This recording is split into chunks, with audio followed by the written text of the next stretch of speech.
Hey, fellas, happy Sunday.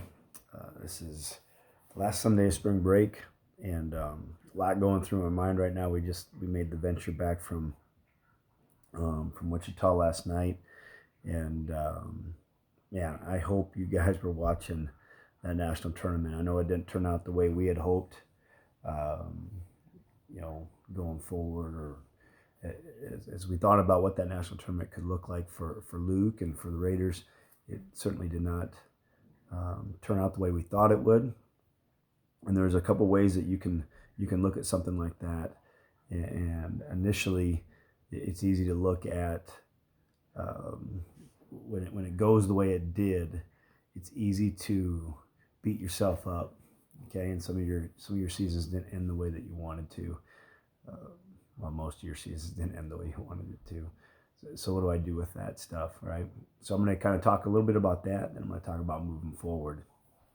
And Luke and I were able to go to a Bible study on Friday morning, and it was led by Brett Bradford. Brett Bradford's a national champ out of Lindsey Wilson, incredible Christian man, young man. Went to school at Rochester, Minnesota. Transferred down Lindsey Wilson, was a national champ. Beat Drew Knoll, Drew's junior year, about the national tournament, and just a great example of what it means to live out your faith. And he led a Bible study and Friday morning, and he talked to us out of 2 Timothy 4:7. And Paul, at the end of his life, is contemplating or reflecting on where he's been and contemplating where he's going. Okay, and he says this: I have fought the good fight. I finished the course. I've kept the faith. In the future, there's laid up for me the crown of righteousness, which the Lord, the righteous judge, will award to me on that day. And not only to me, but also to all who have loved his appearing. All right? So here's Paul, at the end of his life. He doesn't start listing all his accolades. He doesn't start listing the results of his three journeys where he started churches and built these churches, or built the faith. What he talks about is this idea of fighting the good fight, that he has kept the faith. And regardless of the result, okay, I hope you guys can look back at this year and all that we went through, the COVID, the extra layers of defense and extra layers of things we don't normally have to put up with or deal with. And what I see is a group of young men who found a way and a reason to come together. What an incredible blessing it was to be your coach this year, and to see you guys gel, and to see the new guys transition well. You guys committed to a process, and you kept the faith throughout the year, and you put days together, good days together, where you did good things over and over and over again, and there's a reward for that. It may not come in national championships or All-American plaques or even wins, but it comes to how it comes to you is through three things that sometimes we don't even see. One of the pillars that we speak to you guys a lot about is this idea of expecting a greater reward. And what you guys just endured is the long campaign of a wrestling season. And there are things and ways that you grew that you don't even fathom. And I want you guys just to take some time, if you haven't already, just to reflect on that. Sure, you have goals and aspirations, but you guys kept the faith. You finished the course. You finished the race. And there is much pride to be, you should be proud of that. And I'm proud of you. But where do we go from here? And this is the second thing I wanted to talk to you guys about.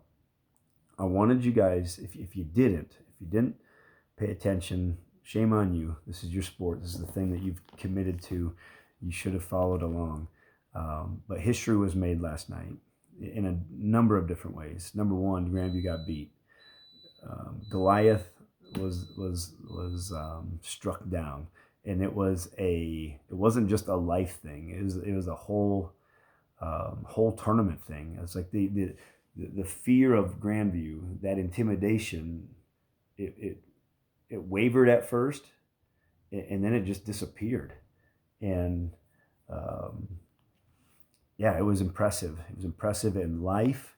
Who was a great team, did the unthinkable. Why? Because they believed. So I want you to go back and read as much as you can, listen to interviews about Coach Acosta down there at Life. I'm sure he got interviewed a ton.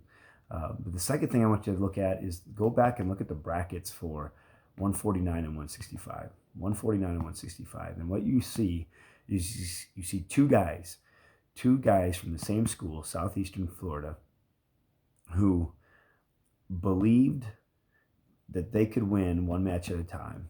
And you had two unseeded guys win the national title.